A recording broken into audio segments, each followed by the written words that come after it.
ತುಳುನಾಡಿನ ದೈವಾರಾಧನೆಯ ಇತಿಹಾಸದಲ್ಲಿ ದೈವ ಸಂಬಂಧಿ ಪ್ರಾರ್ಥನೆಗಳೆಲ್ಲವೂ ದೈವ ಭಾಷೆಯಲ್ಲೇ ಆಗಬೇಕು, ಮಾತೃಭಾಷೆಯಲ್ಲೇ ಆಗಬೇಕೆಂಬ ನಿಯಮ ಇದೆ. ಅಲ್ಲಿ ಆದದ್ದು ಕನ್ನಡದಲ್ಲಿ ಜಾರಂದಾಯನಿಗೆ ಪ್ರಾರ್ಥನೆ. ಆದ್ದರಿಂದ ಜಾರಂದಾಯನಲ್ಲಿಯೂ ವಾರಾಹಿ ಪಂಜುರ್ಲಿಯಲ್ಲೂ ಮಾಡುವಂತಹ ಪ್ರಾರ್ಥನೆ, ನಾವಿದಿಷ್ಟು ಜನ ಯಾವುದೇ ಹೆಜ್ಜೆಯನ್ನು ತಪ್ಪಿ ನಡೆದಿಲ್ಲ.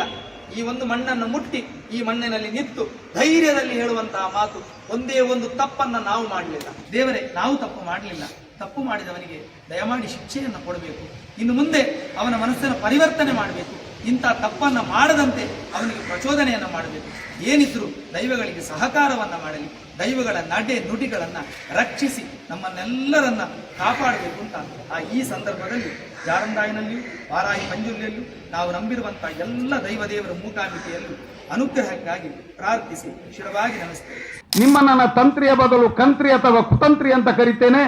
ಮಾತ್ರವಲ್ಲ, ನೀವು ಮುಂದಿನ ದಿನ ನಿಮಗೆ ಈ ಪತ್ರಿಕೆಯಲ್ಲಿ ಬೇಡ, ನಿಮಗಾಗಿಯೇ ಒಂದು ಉದ್ಯೋಗವನ್ನು ನಾನು ಹೇಳ್ತೇನೆ, ಅದನ್ನು ಮಾಡಬೇಕು. ನೀವು ನೋಡಿ ಭಟ್ರೆ, ನೀವೀಗ ಸ್ನಾನ ಮಾಡಿದ್ದೀರಿ, ಶುದ್ಧಾಚಾರದಲ್ಲಿ ಇದ್ದೀರಿ, ಜರತಾರಿಯಲ್ಲಿದ್ದೀರಿ. ಒಮ್ಮೆ ನೀವು ಆ ಪಂಜುರ್ಲಿಗೆ ಒಂದು ಕೋಲಿ ಕೊಯ್ಯಿರಿ ಅಂತ ಹೇಳಿದ್ರೆ ನಿಮ್ಮಿಂದ ಕೊಯ್ಲಿಕ್ಕೆ ಆಗ್ತದ? ಅಲ್ಲಿ ಜಾರಂದಾಯ ಹಿಂಗಾರ ಹಾರಿಸಿ ನಮಗೆ ಅಪ್ಪನೆ ಕೊಟ್ಟರು ಅಂತ, ಹಿಂಗಾರ ಹಾರಿಸಿ ಅಪ್ಪನೆ ಕೊಟ್ಟರು ಅಂತ. ಮಾತನಾಡುವ ದೈವಕ್ಕೆ ಜ್ಯೋತಿಷ್ಯ ಇಲ್ಲ. ರಿಷಬ್ ಶೆಟ್ಟಿಯವರು ಅರಿಕೆ ಕೊಟ್ಟಂತ ಎಲ್ಲ ಜಾಗಗಳಲ್ಲೂ ಉಲ್ಲಂಘನ ಮಾಡಿದ್ದಾರೆ ದೈವಾರಾಧನಾ ನಿಯಮವನ್ನ. ಕೆಲವು ಜನತೆ ನೀವು 3 ಕೊಂಡೆ ತುಪ್ಪ ಇಟ್ಟರೆ ಹೊಗೆ ಬಂದ ನಂತರ ಆಚೆ ನೋಡಿ ಎಲ್ಲರೂ ಹೊಗೆಯಲ್ಲಿರ್ತಾರಲ್ಲ, ಈ ಎಲ್ಲ ಚೀಲಗಳಿಗೆ ಹೋಗ್ತದೆ. ನಾನು ನಿಮಗೆ ಯಾವ ಪುರೋಹಿತರು ಎಲ್ಲಿ ತಪ್ಪು ಮಾಡಿದ್ದಾರೆ ದಾಖಲೆ ಸಮೇತ ಪಟ್ಟಿ ಸಮೇತ ಕೊಡುದು. ತಮ್ಮನ್ನ ಶೆಟ್ಟಿಗೆ ಆರೋಪ ಬೇಡ, ನಿಮ್ಮ ದಾಖಲೆ ಬೇಕು.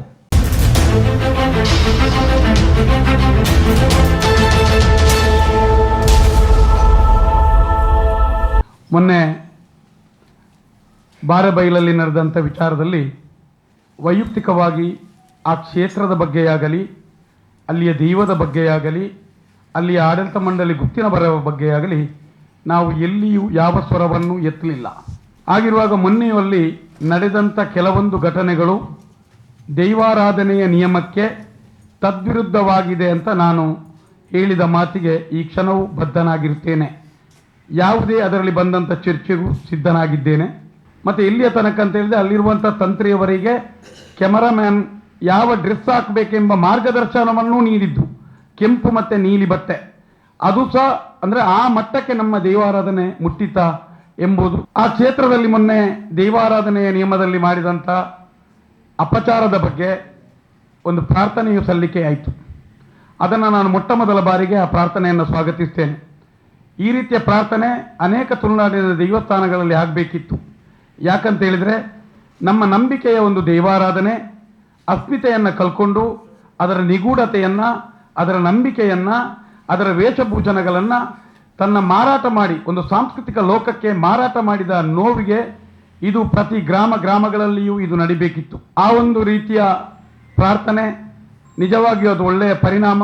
ಬಹುಶಃ ಆ ಮಣ್ಣಿನ ಜಾರಂದಾಯ ದೈವ ಯಾರು ಈ ದೈವಾರಾಧನೆಯಲ್ಲಿ ಅಪಚಾರ ಮಾಡಿ ಪ್ರತಿಷ್ಠೆಗೆ, ಪ್ರಶಸ್ತಿಗೆ, ಹಣಕ್ಕೆ ಯಾರ್ಯಾರು ದುರುಪಯೋಗ ಮಾಡ್ತಾರ ಇವರೆಲ್ಲರಿಗೂ, ಉದಾಹರಣೆಗೆ ನಾನು ಸೇರಿ ಎಲ್ಲಿಯಾದರೂ ಆ ಕ್ಷೇತ್ರದ ಬಗ್ಗೆ ಎಲ್ಲಿಯಾದರೂ ಸ್ವಯಂ ಲಾಭದ ದೃಷ್ಟಿಯಲ್ಲಿ ಮಾಡಿದರೆ ನನಗೂ ಜಾರಂದಾಯ ಆ ಶಿಕ್ಷೆಯನ್ನು ನೀಡಲಿ ಅಂತ ನಾನು ಈ ಮುಖಾಂತರ ಕೇಳ್ತೇನೆ. ದೈವಾರಾಧನೆಗೆ ಅಲ್ಲಿ ಎಲ್ಲಿಯ ಮರಕ್ಕೆ ಅಪಚಾರ ಆಗಿದೆ ಅಂತ ಹೇಳಿದರೆ ಅಲ್ಲಿ ನಡೆದಂಥ ಎಲ್ಲ ವಿಚಾರಗಳು ಕರ್ತಲೆಯಿಂದ ಹೊಡೆದದ್ದು, ಎಣ್ಣೆಬೂಲ್ಯದಲ್ಲಿ ಅಲ್ಲಿ ಇರುವಂಥದ್ದು, ಆ ಕ್ಷೇತ್ರದಲ್ಲಿ ನಿಜವಾಗಿಯೂ ಅಪಚಾರ ಮಾಡಿದ್ದು ಯಾರು ಅಂತ ಹೇಳಿದರೆ ಆ ತಂತ್ರಿಯವರೇ ಕೇಳಬೇಕು. ಯಾಕಂತ ಹೇಳಿದರೆ ಒಂದು ದೈವದ ಸ್ಥಳದಲ್ಲಿ ಏರು ಧ್ವನಿಯಲ್ಲಿ ಮಾತನಾಡಬಾರ್ದು. ನಿಮಗಿಂತ ಜಾಸ್ತಿ ನನಗೆ ಮಾತಾಡಲಿಕ್ಕೆ ಗೊತ್ತುಂಟಂತ ಮಾತಾಡಬಾರ್ದು.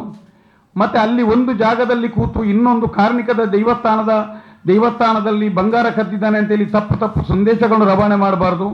ಒಂದು ದೈವಸ್ಥಾನದಲ್ಲಿ ಎಣ್ಣೆಬುಲ್ಯದ ಅಲ್ಲ, ಆ ದೈವದ ನಡವಳಿಯಲ್ಲಿ ಕೈಯಲ್ಲಿ ತೆಂಬರೆಯ ಕೋಲಿನಿಂದ ಕ್ಯಾಮರಾಗಳನ್ನು ಹುಡಿ ಮಾಡಬಾರ್ದು. ಮತ್ತು ನನ್ನದೇ ಈ ಒಂದು ಯೂಟ್ಯೂಬ್ ಮಾಧ್ಯಮದ ನನ್ನ ಮಿತ್ರನಾದ ಅಜಯ್ ಅಂಚನನ್ನು ರಾಂಪ ಅಂತ ಅಡ್ಡ ಹೆಸರಿನಲ್ಲಿ ಒಂದು ವ್ಯಂಗ್ಯವಾಗಿ ಮಾತನಾಡಿದ್ದು, ಅಲ್ಲಿ ಒಂದು ರೀತಿಯಲ್ಲಿ ಆ ದೌರ್ಜನ್ಯಗಳು ನೋಡಿದಾಗ ನಿಜವಾಗಿಯೂ ಕ್ಷೇತ್ರಕ್ಕೆ ಅಪಚಾರ ಮಾಡಿದ್ದು ಯಾರು ಅಂತ ಅವರು ತಿಳ್ಕೊಳ್ಬೇಕು. ನಾವು ಸ್ಪಷ್ಟವಾಗಿ ಈ ಮೂಲಕ ತಿಳಿಯಪಡಿಸೋದು, ದೈವಾರಾಧನೆಯ ನಿಯಮಕ್ಕೆ ಸ್ಪಷ್ಟವಾಗಿ ಅವರಿಬ್ಬರನ್ನು ಮಾತ್ರ ನಾನು ಉಲ್ಲೇಖ ಮಾಡ್ತಾ ಇದ್ದೇನೆ. ಜೊತೆಗೆ ನಿನ್ನೆ ಯಾರು ಹೇಳಿದ್ರು ಕದ್ರಿಯ ತಂತ್ರಿಯವರ ಬಗ್ಗೆ ನಾನು ಮಾತಾಡಲಿಲ್ಲ. ದೇವಸ್ಥಾನಕ್ಕೆ ಸಂಬಂಧಿಸಿದ ವಿಚಾರವನ್ನು ನಾವು ತೆಗೆಯುವುದಿಲ್ಲ. ಅಲ್ಲಿ ಎಲ್ಲಿಯೂ ನಾನು ಅವರ ಹೆಸರನ್ನಾಗಲಿ ಅವರ ವಿಚಾರವನ್ನಾಗಲಿ ಉಲ್ಲೇಖ ಮಾಡಲಿಲ್ಲ. ತುಳುನಾಡಿನ ದೈವಾರಾಧನೆಯ ಇತಿಹಾಸದಲ್ಲಿ ದೈವ ಸಂಬಂಧಿ ಪ್ರಾರ್ಥನೆಗಳೆಲ್ಲವೂ ದೈವ ಭಾಷೆಯಲ್ಲೇ ಆಗಬೇಕು, ಮಾತೃಭಾಷೆಯಲ್ಲೇ ಆಗಬೇಕೆಂಬ ನಿಯಮ ಇದೆ. ಅಲ್ಲಿ ಆದದ್ದು ಕನ್ನಡದಲ್ಲಿ ಜಾರಂದಾಯನಿಗೆ ಪ್ರಾರ್ಥನೆ. ಅದು ಯಾವ ಅಲ್ಲಿರುವಂಥ ಏನೇ ಇರಲಿ, ತುಳು ಎಲ್ಲ ವ್ಯಾವಹಾರಿಕ ಭಾಷೆ ದೈವದ್ದು ಏನಿದ್ರು ತುಳು ಭಾಷೆಯಲ್ಲಿರುವಂಥದ್ದು. ಆ ಕನ್ನಡದ ಪ್ರಾರ್ಥನೆಯನ್ನು ನೋಡಿದಾಗ ಬಹುಶಃ ಜಾರಂದಾಯನನ್ನು ತೃಪ್ತಿಪಡಿಸುವ ಉದ್ದೇಶದಿಂದಲೋ ಅಲ್ಲ, ಇದು ಬಹುಶಃ ಇದು ಸೇವಾಕರ್ತರನ್ನು ತೃಪ್ತಿಪಡಿಸುವ ಉದ್ದೇಶದಿಂದ ಕನ್ನಡದ ಕನ್ನಡದ ಪ್ರಾರ್ಥನೆ ಆಗಿರ್ಬೋದು ಅಂತ ನನ್ನ ನಂಬಿಕೆ. ಬಹುಶಃ ಇದೇ ರೀತಿ ಕನ್ನಡದ ಪ್ರಾರ್ಥನೆಗಳು ಮುಂದುವರಿದಾಗ ಇನ್ನು ಒಬ್ಬ ಸೂಪರ್ ಸ್ಟಾರಿಂದ ಬಂದಂಥ ಸೇವೆ ಇದನ್ನು ನೋಡಿ ಮತ್ತೆ ಮಲಯಾಳದ ಮೋಹನ್ಲಾಲ್ ಬಂದರೆ ಮಲಯಾಳದ ಪ್ರಾರ್ಥನೆ, ಅಲ್ಲ ಅಮಿತಾಬ್ ಬಂದರೆ ಹಿಂದಿಯ ಪ್ರಾರ್ಥನೆ, ತೆಲುಗಿದ್ದು ಬಂದರೆ ಇನ್ನೊಂದು ಪ್ರಾರ್ಥನೆ, ಬೇರೆ ಬೇರೆ ನಟರು ಬಂದಾಗ ಬೇರೆ ಬೇರೆ ಭಾಷೆಯಲ್ಲಿ ಬಂದಾಗ ದೈವಕ್ಷೇತ್ರ ಒಂದು ಪ್ಯಾನ್ ಇಂಡಿಯಾ ಆದಿತ್ತ ಎಂಬುದು ನಮಗೆ ಅಲ್ಲಿಯೂ ಭಯ ಸೃಷ್ಟಿಯಾಗಿದೆ. ಯಾಕಂತ ಹೇಳಿದ್ರೆ ಆ ರೀತಿಯ ಪ್ರಾರ್ಥನೆಗಳನ್ನು ಯಾವತ್ತೂ ಮಾಡಬಾರ್ದು. ತುಳುನಾಡಿನ ಇತಿಹಾಸದ ಪರಂಪರೆಯಲ್ಲಿ ಎಲ್ಲಿಯೂ ರಾಜನ್ ದೈವಗಳಿಗೆ ಹರಿಕೆಯ ನಿಯಮ ಅಂತ ಕೊಡುವ ನಿಯಮ ಇಲ್ಲ. ಕಾಲಾದಿ ನಿಯಮಗಳು ಮತ್ತೆ 12 ಸಂಕ್ರಮಣಗಳು ಬೇರೆ ಬೇರೆ ಇದ್ದರೆ ಅತಿ ಶ್ರೇಷ್ಠವಾದಂಥ ಧರ್ಮ ನಿಯಮ ಇಂಥದ್ದನ್ನೆಲ್ಲ ಕೊಡ್ಬೋದು ಅಂತ ನಿಯಮ ಇದೆ. ನಂಬಿಕೆ, ದೈವವನ್ನು ನಂಬದವರು, ದೈವದ ಬೂಲೆ ಹಾಕದವರು, ದೈವಕ್ಕೆ ಇಟ್ಟ ಬೊಂಡವನ್ನು ಕುಡಿಯದವರು, ದೈವದ ಅಗೆಲನ್ನು ಸ್ವೀಕಾರ ಮಾಡದವರು. ನಾನು ಕೇಳಿದರೆ ಇವರಿಂದ ನಮಗೆ ದೈವಾರಾಧನೆಯ ಪಾಠ ಕಲಿಯುವಂಥದ್ದು ಇಲ್ಲ ಅಂತ ನಾನು ಹೇಳುವಂಥದ್ದು. ಅವರು ಹೇಳುವಾಗ ಎಲ್ಲ ಒಂದು ಮನೆತನದ ದೈವ ಅಂತ ಹೇಳಿದರು. ಎಲ್ಲಿಯೂ ತುಳುನಾಡಿನಲ್ಲಿ ಗ್ರಾಮ ದೈವದ ಒಟ್ಟಿಗೆ ಮನೆತನದ ದೈವ ಅಂತ ಬೇರೆ ಇರುವುದಿಲ್ಲ, ಪರಿವಾರ ದೈವಗಳಾಗಿರುವಂಥದ್ದು. ಆ ಕ್ಷೇತ್ರದ ವಿರುದ್ಧವಾಗಿ ನಾವು ಮಾತನಾಡಿದ್ದಲ್ಲ, ವ್ಯಕ್ತಿಗಳು ಮಾಡಿದಂಥ ಈ ರೀತಿಯ ವ್ಯವಸ್ಥೆಗಳು ದೈವಾರಾಧನೆ ನಿಯಮಕ್ಕೆ ವಿರೋಧ ಇದೆ ಎಂಬ ದೃಷ್ಟಿಯಲ್ಲಿ ನಾವು ಸ್ಪಷ್ಟವಾದಂಥ ಧ್ವನಿ ಎತ್ತೇವೆ. ಮುಂದೆಯೂ ನಾವು ಈ ರೀತಿ ಯಾವ ರೀತಿಯಲ್ಲಿ ಮಾಧ್ಯಮದಲ್ಲಿ ತಪ್ಪು ಬಂದಾಗ ನಾವು ಇದನ್ನು ಮುಂದೆಯೂ ಸರಿ ತಪ್ಪುಗಳನ್ನು ಜನರಿಗೆ ತಿಳಿಯುವಂಥ ಕೆಲಸವನ್ನು ಮಾಡ್ತೇವೆ. ಆ ಒಂದು ಕಾರ್ಣಿಕದ ಜಾಗದಲ್ಲಿ ನಿಂತು ಕೊಂಡಾನ, ಷಣ್ಮುಖ ದೇವಸ್ಥಾನ 3 ಕಡೆಗಳಲ್ಲಿ ದೇವಸ್ಥಾನದ ಬಂಗಾರವನ್ನು ಕದ್ದಿದ್ದಾರೆ, ಇದು ಕೇಸ್ ನಡೀತಾ ಇದೆ ಅಂತೇಳಿ ಸುಳ್ಳು ಅಪವಾದವನ್ನು ಜಾರಂದಾಯನ ಮಣ್ಣಿನಲ್ಲಿ ಹಾಕಿದರು.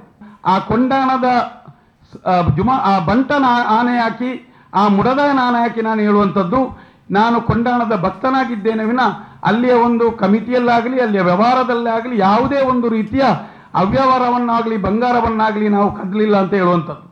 ಮತ್ತೆ ಇದು ಇವರು ಹೇಳಿದಂಥ ಕ್ಷೇತ್ರಗಳು ಈಗ ಷಣ್ಮುಖ ದೇವಸ್ಥಾನ ಎಲ್ಲಿದೆ ಅಂತ ಗೊತ್ತಿಲ್ಲ, ಎಲ್ಲವೂ ಮುಜರಾಯಿ ಇಲಾಖೆಗೆ ಸೇರಿದ್ದರಿಂದ ಕಂಪ್ಲೇಂಟ್ಗಳು ದಾಖಲಾಗಿರುವಂಥ ಸಾಧ್ಯತೆಗಳು ಇದೆ. ಆದರೆ ಆ ಕ್ಷೇತ್ರದಲ್ಲಿ ನಿಂತು ಅವರಿಗೆ ಆ ಕೆಮರಾ ಉಡಿ ಮಾಡಿದಷ್ಟು ಅವರಿಗೆ ಭಕ್ತಿಯೇ ಇಲ್ಲದ ಒಬ್ಬ ನಾಸ್ತಿಕನಿಂದ ಇದನ್ನು ಯಾವ ರೀತಿ ಏನನ್ನು ಬಯಸಬಹುದು ಅಂತ ನಾನು ಹೇಳುವಂಥದ್ದು. ನನ್ನ ಮನೆತನದ ಗ್ರಾಮದ ದೈವದಲ್ಲೂ ಅವ್ಯವಹಾರ ಮಾಡಿದ್ದೇನೆ ಅಂತ ಹೇಳಿದರೆ ಅದಕ್ಕೂ ಮುಂದಿನ ದಿನ ಸಚಿನ್ ರೈ ಮಾನಿಗುತ್ತು, ಅನಂತಾಡಿ, ನೆಲ್ತೊಟ್ಟು, ನರೇಂದ್ರ ರೈ ಅವರು ಈ ಬಗ್ಗೆ ಪತ್ರಿಕಾ ಹೇಳಿಕೆಗಳು ಮುಂದಿನ ದಿನ ಕೊಡ್ತಾರೆ. ನಾನು ಪತ್ರಿಕಾ ನನ್ನ ಮಿತ್ರರಿಗೆ ಹೇಳುವಂಥದ್ದು, ದಯವಿಟ್ಟು ನನಗೋಸ್ಕರ ಅಂದರೆ ಸತ್ಯವೇ ಆಗಬೇಕು. ಯಾಕಂತ ಹೇಳಿದರೆ ನೀವು ಇವತ್ತಿನಿಂದ ಈ ಕ್ಷಣದಿಂದ ಇದರ ಬಗ್ಗೆ ಸಂಪೂರ್ಣ ಮಾಹಿತಿಯನ್ನು ಕಲೆ ಹಾಕಿ ಜನರಿಗೆ ತಿಳುವಂಥ ಕೆಲಸವನ್ನು ಮಾಡಬೇಕು. ನಾನು ಆ ರವಿಪ್ರಸನ್ನ ತಂತ್ರಿಯವರಿಗೆ ಹೇಳುವಂಥದ್ದು, ಒಂದು ವೇಳೆ ಇದು ಸಾಬೀತಾದರೆ ತಮ್ಮಣ್ಣ ಶೆಟ್ಟಿ ಒಬ್ಬ ಕಳ್ಳ ಅಂತೇಳಿ ನಾನು ಸ್ವಯಂ ಘೋಷಿತವಾಗಿ ಕೊಂಡಾಣದ ಮಣ್ಣಿನಲ್ಲಿ ನಿಂತು ದೈವಾರಾಧನೆಯ ಬಗ್ಗೆ ಮಾತನಾಡುವುದನ್ನು ಆ ಕ್ಷಣದಿಂದಲೇ ನಾನು ನಿಲ್ಲಿಸ್ತೇನೆ. ಒಂದು ವೇಳೆ ನೀವು ಹೇಳಿದ್ದು ಸುಳ್ಳು ಅಂತಿದ್ರೆ ನಿಮ್ಮನ್ನು ನನ್ನ ತಂತ್ರಿಯ ಬದಲು ಕಂತ್ರಿ ಅಥವಾ ಕುತಂತ್ರಿ ಅಂತ ಕರಿತೇನೆ. ಮಾತ್ರವಲ್ಲ, ನೀವು ಮುಂದಿನ ದಿನ ನಿಮಗೆ ಈ ಪತ್ರಿಕೆಯಲ್ಲಿ ಬೇಡ, ನಿಮಗಾಗಿಯೇ ಒಂದು ಉದ್ಯೋಗವನ್ನು ನಾನು ಹೇಳ್ತೇನೆ, ಅದನ್ನು ಮಾಡಬೇಕು. ನೀವು ವ್ಯವಹಾರಕ್ಕೋಸ್ಕರವೇ ಪೂಜೆ ಪುರಸ್ಕಾರ ಮಾಡುವಂಥ ಒಬ್ಬ ವ್ಯಕ್ತಿಯಿಂದ ಈ ರೀತಿಯಾದಂಥ ಮಾತನ್ನು ನಾನು ಖಂಡಿಸ್ತೇನೆ. 700ಕ್ಕೂ ಮಿಕ್ಕಿ ದಾಖಲೆ ಇದೆ ನಮ್ಮಲ್ಲಿ. ಕುಟುಂಬಗಳನ್ನ ಸಂಪೂರ್ಣವಾಗಿ ಆಡಂಬರ ಮುಕ್ತವಾಗಿ ಸರಳಾರಾಧನೆ, ಜ್ಯೋತಿಷ, ವೈದಿಕತೆಯಿಂದ ಬಿಟ್ಟು ಯಜಮಾನನೇ ದೈವವನ್ನು ಆರಾಧಿಸುವ ರೀತಿಯಲ್ಲಿ 700ಕ್ಕೂ ಮಿಕ್ಕಿ ಕುಟುಂಬಗಳು ಇವತ್ತು ಸ್ವತಂತ್ರವಾಗಿ ಅವರ ದೈವವನ್ನು ಅವರೇ ಪೂಜೆ ಮಾಡುವ, ಅವರೇ ಆರಾಧನೆ ಮಾಡುವುದು, ಭಂಡಾರ ಇಳಿಸುವುದು, ಬೇರೆ ಬೇರೆ ನಿಯಮವನ್ನು ಮಾಡುವಂಥದ್ದು ಆಗ್ತಾ ಇದೆ. ನಾನು ಈ ರವಿಪ್ರಸನ್ನರ ಹತ್ರ ಹೇಳುವಂಥದ್ದು, ಈ ರೀತಿಯಾಗಿ ನಾಟಕೀಯ ಬಣ್ಣದ ಲೋಕದ ಮಾತನ್ನು ನೀವು ಆಡುವಂಥ ನಿಮಗೆ ಹೇಳ್ತಾ ಇದ್ದೇನೆ. ಅತಿ ದೊಡ್ಡ ದೈವ ಭಕ್ತರಾಗಿ ನಾಟಕ ಮಾಡುವ ನಿಮ್ಮಲ್ಲಿ ಹೇಳ್ತಾ ಇದ್ದೇನೆ. ಈಗ ನೀವು ನಿಮ್ಮ ಹತ್ರ ನಾನು ಹೇಳ್ತೇನೆ, ನೋಡಿ ಭಟ್ರೆ, ನೀವೀಗ ಸ್ನಾನ ಮಾಡಿದ್ದೀರಿ, ಶುದ್ಧಾಚಾರದಲ್ಲಿ ಇದ್ದೀರಿ, ಜರತಾರಿಯಲ್ಲಿದ್ದೀರಿ. ಒಮ್ಮೆ ನೀನು ಆ ಪಂಜುರ್ಲಿಗೆ ಒಂದು ಕೋಲಿ ಕೊಯ್ಯಿರಿ ಅಂತ ಹೇಳಿದ್ರೆ ನಿಮ್ಮಿಂದ ಕೊಯ್ಲಿಕ್ಕೆ ಆಗ್ತದಾ? ನೂರಾರು ವರ್ಷಗಳಿಂದ ಆರಾಧನೆ ಮಾಡಿಕೊಂಡು ಬಂದಂತಹ ದೈವಗಳನ್ನ ಇವತ್ತು ವ್ಯಾಪಾರದ ದೃಷ್ಟಿಯಲ್ಲಿ ಈ ರೀತಿಯಾಗಿ, ಪ್ರಚಾರದ ದೃಷ್ಟಿಯಲ್ಲಿ ಈ ರೀತಿಯಾಗಿ ಮಾಡುವಂಥದ್ದು ಖಂಡನೀಯ. ಇಲ್ಲಿ ಅಂತಲ್ಲ, ಎಲ್ಲಿಯೂ ಇಲ್ಲ. ಇದಕ್ಕೋಸ್ಕರ ತುಳ್ಳನ ಎಲ್ಲ ಈಗ ದೈವ ನರ್ತಕರು ಮುಂದಿನ ದಿನ ಅನೇಕ ಗುರ್ತುಗಳು ಅಲ್ಲಲ್ಲಿ ನಮ್ಮ ದೈವದ 16 ಕಟ್ಟಲೆಗಳೇನಿದೆ ಇದನ್ನೆಲ್ಲ ಜನರಿಗೆ ತಿಳಿಸುವಂತ ಕೆಲಸಗಳಾಗಬೇಕು. ಮತ್ತೆ ಇನ್ನೊಂದೇನ ಈ ರೀತಿಯಾಗಿ ಕ್ರಿಶ್ಚಿಯನರು ಮತ್ತೆ ಮುಸ್ಲಿಮರು ಮುಂದಿನ ದಿನ ಇದಕ್ಕೆ ಅವಹೇಳನ ಮಾಡ್ತಾ ಇದ್ದಾರೆ ಅಂತೇಳಿ ನಾನು ಕಮಿಷನರ್ಗೆ ಇದು ದೂರು ಕೊಟ್ಟಿದ್ದೇನೆ ಅಂತ ಎಲ್ಲ ಒಂದು ಕಡೆ ಹೇಳಿದ್ರು.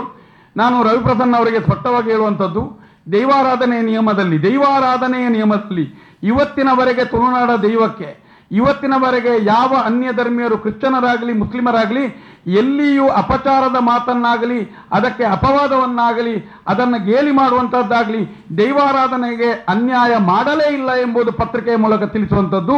ಇನ್ನೊಂದು ನಿಯಮ ಹೇಳುವಂಥದ್ದು, ದೈವಾರಾಧನೆಯ ನಿಯಮದಲ್ಲಿ ಇಂದಿಗೂ ಮುಸ್ಲಿಮರ ಮತ್ತೆ ಕ್ರಿಶ್ಚಿಯನರ ಒಳಗೊಳ್ಳುವಿಕೆ ಮತ್ತೆ ಗೌರವದ ರೀತಿಯಲ್ಲಿ ನಡ್ಕೊಳ್ಳುವ ಅನೇಕ ಕ್ಷೇತ್ರಗಳಿದೆ. ಉದ್ಯಾವರದಲ್ಲಿದೆ, ನಿಮಗೆ ಬೇರೆ ಬೇರೆ ಕಡೆಗಳಲ್ಲಿ, ನಿಮಗೆ ಎಲ್ಲ ಕಡೆಗಳಲ್ಲಿ ನಿಮಗೆ ಅಂತ ಸುಮಾರು ಉದಾಹರಣೆಗಳನ್ನು ಕೊಡಬಹುದು. ಆದ್ದರಿಂದ ಜನರನ್ನು ಎಬ್ಬಿಸುವ, ಎತ್ತಿಕಟ್ಟುವ ದೃಷ್ಟಿಯಲ್ಲಿ ಮತ್ತೊಮ್ಮೆ ಹಿಂದೂ ಮುಸ್ಲಿಂ ಈ ರೀತಿಯಾದ ನಾಟಕವನ್ನಾಡಿ ದೈವಾರಾಧನೆಯನ್ನ ಒಂದು ರೀತಿ ಗೊಂದಲಕ್ಕೆ ದೂಡಬೇಡಿ ಅಂತ ರವಿಪ್ರಸನ್ನ ಅವರಿಗೆ ಮತ್ತೊಮ್ಮೆ ನಾನು ಕಿವಿಮಾತು ಕೊಡ್ತಾ ಇದ್ದೇನೆ. ವಾರಾಯಿ ಪಂಜುರ್ಲಿಯ ಬಗ್ಗೆ ಮಾತಾಡಿದ್ರು. ವಾರಾಯಿ ಮತ್ತೆ ಪಂಜುರ್ಲಿ ಒಂದೇ ಅರ್ಥವನ್ನು ಕಲ್ಪಿಸುತ್ತದೆ. ದೈವಗಳು ಎಲ್ಲವೂ ತನ್ನ ಹೆಸರಿನಿಂದ ಗುರುತಿಸಲ್ಪಡುತ್ತದೆ. ಎಲ್ಲವೂ ವರ್ಣಾರ ಪಂಜುರ್ಲಿ ಅಲ್ಲ, ಉರ್ಣಾರ ಪಂಜುರ್ಲಿ, ಕುಪ್ಪೆಟ್ಟಿ ಪಂಜುರ್ಲಿ, ಅರದರ ಪಂಜುರ್ಲಿ, ಬೇರೆ ಬೇರೆ ಹೆಸರಿನೊಂದಿಗೆ, ಊರಿನ ಹೆಸರಿನೊಂದಿಗೆ ಅದು ಪಂಜುರ್ಲಿ ಬರುವಂಥದ್ದು. ಇಲ್ಲಿ ಸಂಸ್ಕೃತದವೂ ಅದೇ ಅರ್ಥ, ಇಲ್ಲಿ ತುಳುವಲ್ಲೂ ಅದೇ ಅರ್ಥ. ಆ ಸಮಯದಲ್ಲಿ ಸಂಸ್ಕೃತ ಬಳಕೆಯೂ ಇರಲಿಲ್ಲ. ಅವರು ಮತ್ತೊಂದು ಎಲ್ಲೋ ಒಂದು ಕಡೆ ಒಂದು ರೆಫರೆನ್ಸ್ ಕೊಟ್ಟರು. 1980ರಲ್ಲಿ ಕದ್ರಿ ದೇವಸ್ಥಾನದಲ್ಲಿ ಇರಬಹುದು. ಆ ಸಮಯದಲ್ಲಿ ಯಾವಾಗ ದೈವಗಳಿಗೆ ಬ್ರಹ್ಮ ಕಲಶ ಎನ್ನುವಂತ ಹೊಸ ಕಾನ್ಸೆಪ್ಟ್ ಆರಂಭವಾಯಿತಾ, ಅಲ್ಲಿಂದ ವಾರಾಯಿ ಪಂಜುರ್ಲಿ ಮಾತ್ರ ಅಲ್ಲ, ನಾನು ಅಲ್ಲಿಯ ಪಂಜುರ್ಲಿಯ ಬಗ್ಗೆ ಮಾತನಾಡಿದ್ದಲ್ಲ, ಆ ಪಂಜುರ್ಲಿಗೆ ಕದ್ರಿಯ ಪಂಜುರ್ಲಿ ಅಂತಲೇ ಕರೆಯುವಂಥದ್ದು. ಪಂಜುರ್ಲಿಯ ಬಗ್ಗೆ ಹೇಳಿದಲ್ಲ, ವಾರಾಯಿ ಎನ್ನುವ ಹೆಸರು ತುಳುನಾಡಿನ ದೈವಾರಾಧನೆಯಲ್ಲಿ ಇಲ್ಲ. ದೈವಾರಾಧನೆಯಲ್ಲಿ ಇರುವಂಥದ್ದು ಅವರವರ ಹೆಸರಿಗೆ ಬಂದದ್ದು. ಮತ್ತೆ 1980ರ ಆಸುಪಾಸಿನ ನಂತರ ಆರಂಭವಾದ ಬ್ರಹ್ಮಕಲಶ ದೈವದ ಮನೆ ಮಂಚಕ್ಕೆ ಅಭಿಷೇಕ ಮಾಡುವ ಸಮಯದಲ್ಲಿ ದೈವಗಳ ಹೆಸರು ಬದಲಾವಣೆ ಆಗಿದೆ. ಅನೇಕ ಕಡೆ ಜುಮಾದಿ ಹೋಗಿ ಧೂಮಾವತಿ ಆಗಿದೆ, ಮಲರಾಯ ಹೋಗಿ ಮಲರಾಯಿ ಆಗಿದೆ, ಮತ್ತೆ ಲೆಕ್ಕೆಸಿರಿ ಹೋಗಿ ರಕ್ತೇಶ್ವರಿ ಆಗಿದೆ, ಸತ್ಯದೇವತೆ ಹೋಗಿ ಕಲ್ಲುಟ್ಟಿ ಹೋಗಿ ಸತ್ಯದೇವತೆ ಆಗಿದೆ. ಅನೇಕ ಕಡೆಗಳಲ್ಲಿ ಮುಂಡದಾಯ, ಕೊಡಮಂದಾಯ ಈಗ ಬೇರೆ ಬೇರೆ ದಾಯ ಇದ್ದದ್ದೆಲ್ಲವೂ ತಾಯಿ ಮಾಡಿ ಹೂವಿನ ಪೂಜೆಯ ಆಸೆಯಲ್ಲಿ ಎಲ್ಲ ದೈವಗಳನ್ನು ಸ್ತ್ರೀ ರೂಪದಲ್ಲಿ ಕರೆದು ಅದಕ್ಕೆ ಹೂವಿನ ಪೂಜೆಯ ಸಂಕಲ್ಪ ಆರಂಭವಾದದ್ದೇ ಅಂದಿನಿಂದ ಬಲವಾಗಿ ಖಂಡಿಸ್ತೇವೆ. ನಾವು ದೈವಾರಾಧನೆಯ ನಿಯಮಗಳನ್ನು ಬದಲಾವಣೆ ಮಾಡ್ತಾ ಇದ್ದೀರಿ, ನಂಬಿಕೆಗಳನ್ನ ಬದಲಾವಣೆ ಮಾಡ್ತಾ ಇದ್ದೀರಿ. ಯಾವತ್ತು ಎಲ್ಲ ರೀತಿಯಲ್ಲಿ ಬದಲಾವಣೆ ಆಗಿದೆ. ಅನೇಕ ಇದೆ. ಮುಂದಿನ ದಿನ ಅತಿ ದೊಡ್ಡ ಚರ್ಚೆಯನ್ನ ಸಾರ್ವಜನಿಕವಾಗಿ ನಾವು ಮಾಡಲಿಕ್ಕಿದ್ದೇವೆ. ಅದೇ ರೀತಿ ವಾರಾಯಿ ಪಂಜುರ್ಲಿ ಅಂತ ಇಲ್ಲ, ಕೊಡಮಂದಾಯನ ಹೆಸರು ಬದಲಾಗಿದೆ, ಕೂಷ್ಮಾಂಡಿನಿ ಅಂತ ಆಗಿದೆ. ಅನೇಕ ಕಡೆಗಳಲ್ಲಿ ಉಳ್ಳಾಕ್ಳ ಹೆಸರು ರಾಮಲಕ್ಷ್ಮಣ ಅಂತ ಪರಿವರ್ತನೆ ಆಗಿದೆ. ಕೆಲವು ಕಡೆಗಳಲ್ಲಿ ಬೇರೆ ಬೇರೆ ರೀತಿಯ ಹೆಸರುಗಳು ಎಲ್ಲ ರೀತಿಯಲ್ಲೂ ಪರಿವರ್ತನೆ ಆಗ್ತಾ ಇದೆ. ನಮಗೆ ದುಃಖ ಆಗ್ತಾ ಇದೆ. ಈ ರೀತಿಯಾಗಿ ನಂಬಿಕೆಯ ಅನಕ್ಷರಸ್ಥರ ಬಾಯಿಂದ ಬಾಯಿ ಬಂದ ಮೌಖಿಕ ಪರಂಪರೆಯ ದೈವಾರಾಧನೆಯೊಂದು ಇವತ್ತು ಬೇರೆ ಬೇರೆ ರೀತಿಯಲ್ಲಿ ಹೆಸರನ್ನು ಕರೆಯುವುದು. ತಮ್ಮಣ್ಣ ಶೆಟ್ಟಿ ಅಂತ ಕರೆದಾಗಲೇ ಮಾತ್ರ ಅರ್ಥ ಆಗುವುದು. ನನ್ನನ್ನು ಅಶೋಕ ಅಂತ ಕರೆದಾಗ ನಾನು ಕಿವಿಕೊಡ್ಲಿಕ್ಕೆ ಆಗ್ತದ? ಇವತ್ತು ಎಲ್ಲ ಕಡೆ ಜುಮಾದಿ ಒಂದು ಧೂಮಾವತಿ ಆದದ್ದು, ಮಲರಾಯ ಒಂದು ಮಲರಾಯ ಆದದ್ದು. ಇದನ್ನು ಯಾರು ಕೇಳುವಂಥದ್ದು? ಇವತ್ತು ಬಹುಶಃ ಎಲ್ಲ ಈ ಗುತ್ತಿನವರೆಲ್ಲ ಮುಂದಿನ ದಿನ ಇದರ ಬಗ್ಗೆ ಸ್ಪಷ್ಟವಾದ ಚಿಂತನೆ ಮಾಡಬೇಕು. ಇನ್ನೊಂದು ಕಡೆ ಎಲ್ಲೋ ಒಂದು ಕಡೆ ಬಂತು, ಅಲ್ಲಿ ಜಾರಂದಾಯ ಹಿಂಗಾರ ಹಾರಿಸಿ ನಮಗೆ ಅಪ್ಪನೆ ಕೊಟ್ಟರು ಅಂತ, ಹಿಂಗಾರ ಹಾರಿಸಿ ಅಪ್ಪನೆ ಕೊಟ್ಟರು ಅಂತ. ಮಾತನಾಡುವ ದೈವಕ್ಕೆ ಜ್ಯೋತಿಷ್ಯ ಇಲ್ಲ, ಮಾತನಾಡುವ ದೈವಕ್ಕೆ ಹೂವಿನ ಸನ್ನೆಗಳಿಲ್ಲ. ಅದು ಮಾತಾಡ್ತದೆ ನಿಯಮವೇ. ಹಾಗಂತೇಳಿ ಒಂದು ವೇಳೆ ಈಗ ನಮ್ಮ ಪತ್ತನಾದಿ ಆದ ನಂತರ ಸೋನದೀಪದ ಮಧ್ಯದಲ್ಲಿ ಭಂಡಾರಗಳು ನೇಮಗಳು ನಡೆಯುವುದಿಲ್ಲ. ಆ ಸಮಯದಲ್ಲಿ ಗ್ರಾಮದಲ್ಲಿ ಏನಾದರೂ ಒಂದು ತೀರ್ಮಾನ ತಗೊಳ್ಬೇಕಿದ್ರೆ ಹೂ ಕಟ್ಟು ಹಾಕುವಂತ ನಿಯಮಗಳಿರುವಂಥದ್ದು. ಅದು ಬಿಳಿ ಬಂದ್ರೆ ಮಾಡಬಹುದು, ಕೆಂಪು ಬಂದ್ರೆ ಮಾಡಬಾರದು ಅಂತ ನಿಯಮ ಇದೆ. ಆದರೆ ಎಲ್ಲಿಯೂ ದರ್ಶನದಲ್ಲಾಗಲಿ ಕಟ್ಟಿ ನೇಮದಲ್ಲಾಗಲಿ ದೈವ ಅಪ್ಪನೆ ಕೊಡೋದು ನೇರ ಮಾತಾಡ್ತದೆ. ಅಲ್ಲಿ ಯಾವುದೇ ಒಂದು ಗೊಂದಲಗಳಿಲ್ಲ. ಗೊಂದಲಗಳಿಲ್ಲ. ಅದರಲ್ಲಿ ಕೇಳಿದಾಗ ಅದು ಅಪ್ಪನೆಯನ್ನು ಕೊಡ್ತದೆ. ಆದ್ದರಿಂದ ಹಿಂಗಾರ ಹಾರಿಸುವಂತ ಕ್ರಮವು ದೇವಾರಾಧನೆಯಲ್ಲಿ ಇಲ್ಲ ಅಂತ ಹೇಳುವಂಥದ್ದು. ಮತ್ತೆ ರಾಂಪ ಗಿಂಪ ಅಂತ ಹೇಳಿದ್ರು ನೋಡಿ. ಖಂಡನೀಯ. ಒಬ್ಬ ಇವತ್ತು ನಾನು ರವಿಪ್ರಸನ್ನರೇ, ಈಗ ನೀವೆಲ್ಲ ಈ ರೀತಿಯಾಗಿ ದೈವವನ್ನ ನಿಮ್ಮ ಬದುಕಲಿಕ್ಕೋಸ್ಕರ ಸ್ವಾರ್ಥಕ್ಕಾಗಿ ಉಪಯೋಗ ಮಾಡ್ತಾ ಇದ್ದೀರಿ. ಬಹುಶಃ ಇಂಥ ಅಜಯ್ ಅಂಚನ್ ಅಂತ ಅನೇಕ ಯುವಕರ ಬಗ್ಗೆ ನೀವು ಮೊನ್ನೆ ಮಾತಾಡುವಾಗ ಹೇಳಿದ್ರಿ. ಸಾನಾ ಕುಂದರ್ರ ಬಗ್ಗೆ ಮಾತಾಡಿದಿರಿ, ಧನುಷ್ ಶೆಟ್ಟಿಯ ಬಗ್ಗೆ ಮಾತಾಡಿದಿರಿ, ಶ್ರೀಧರ್ ಕವತಾರ್ನ ಬಗ್ಗೆ ಮಾತಾಡಿದಿರಿ ನನ್ನ ಹತ್ರ ಫೋನಲ್ಲಿ. ಆವಾಗ ನಿಮಗೆ ಬೇಕಾಗುವಂತ ಉತ್ತರವನ್ನು ನಾನು ಕೊಟ್ಟಿದ್ದೇನೆ. ಇವತ್ತು ಯುವಕರು ಎದ್ದದ್ದರಿಂದಲೇ ಈ ದೈವಾರಾಧನೆಯನ್ನು ಮುಂದಿನ ತಲೆಮಾರಿಗೆ ನಮಗೆ ಕೊಂಡೋಗಬಹುದು. ಇಲ್ಲದಿದ್ದರೆ ಈಗಾಗಲೇ ಇದು ಬೇರೆ ಬೇರೆ ರೀತಿಯ ಭಾಷಾಂತರವಾಗಿದೆ, ಹೆಸರು ಪರಿವರ್ತನೆ ಆಗಿದೆ, ಎಲ್ಲವೂ ಒಂದು ರೀತಿಯಲ್ಲಿ ಬದಲಾವಣೆ ಆಗಿದೆ. ಅನೇಕ ದೇವಸ್ಥಾನಗಳ ಅನೇಕ ಗುತ್ತಿನ ಮನೆಗಳಲ್ಲಿ ಇವತ್ತಿಗೂ ಮಾಂಸಾಹಾರ ಮಾಡಬೇಕು, ಕೋಳಿ ಮೀನು ಮಾಡಬೇಕಂತ ನಿಯಮ ಇದೆ. ಇದನ್ನೆಲ್ಲ ವೆಜ್ ಆಗಿ ಮಾಡಿಬಿಟ್ಟಿದ್ದೀರಿ. ಇವತ್ತು ರಿಷಬ್ ಶೆಟ್ಟಿ ಅವರು ಅರಿಕೆ ಕೊಟ್ಟಂತ ಎಲ್ಲಾ ಜಾಗಗಳಲ್ಲೂ ಉಲ್ಲಂಘನ ಮಾಡಿದ್ದಾರೆ ದೈವಾರಾಧನಾ ನಿಯಮವನ್ನ. ಇದನ್ನ ನಾನು ಹೇಳಿದ್ದು ಅವರಿಗೆ ಮೊನ್ನೆ ಬಕೆಟ್ ಅಂತ ನಾನು ಹೇಳಿದ್ದೇನೆ. ಅವರಲ್ಲೂ ಮುಂಚಿನ ದಿವಸ ಫೋನ್ ಮಾಡುಗಳು ನಿಮ್ಮಂತ ಬಕೆಟ್ಗಳಿಂದ ಈ ವ್ಯವಸ್ಥೆ ಹಾಳಾಗಿದ್ದಂತ ನಾನು ರವಿಪ್ರಸನ್ನ ಅವರಿಗೆ ನೇರ ಹೇಳಿದ್ದೇನೆ. ಯಾಕಂತ ಹೇಳಿದ್ರೆ ನೀವು ಅಲ್ಲಿ ಸತ್ಯ ಮಾತಾಡಬೇಕಿತ್ತು. ಇಲ್ಲಿ ಕದ್ರಿಯ ನಿಯಮ ಇದೆ. ಇಲ್ಲಿ ದೈವದ ಕದ್ರಿಯ ಕೊಡಿಯೇರಿದ ನಂತರ ಇಲ್ಲಿ ದೈವಾರಾಧನೆ ಆಗುವಂಥದ್ದು. ಒಂದು ವೇಳೆ ಇಲ್ಲಿ ಏನಾದರೂ ಹೆಚ್ಚುವರಿ ಕಾರ್ಯಕ್ರಮ ಆಗಬೇಕಿದ್ರೆ ಕದ್ರದ ಕೊಡಿಯೇರಿ ಮಲ್ರಾಯ ಹಾಲು ಸ್ವೀಕರಿಸಿದ ನಂತರ, ಅದರಿಂದ ಅಪ್ಪನೆ ಪಡೆದ ನಂತರ, ಎಲ್ಲಾ ಗ್ರಾಮದಲ್ಲಿ ಸೇವೆಗಳು ನಡೆದ ನಂತರ ಕೊಡುವಂಥದ್ದು.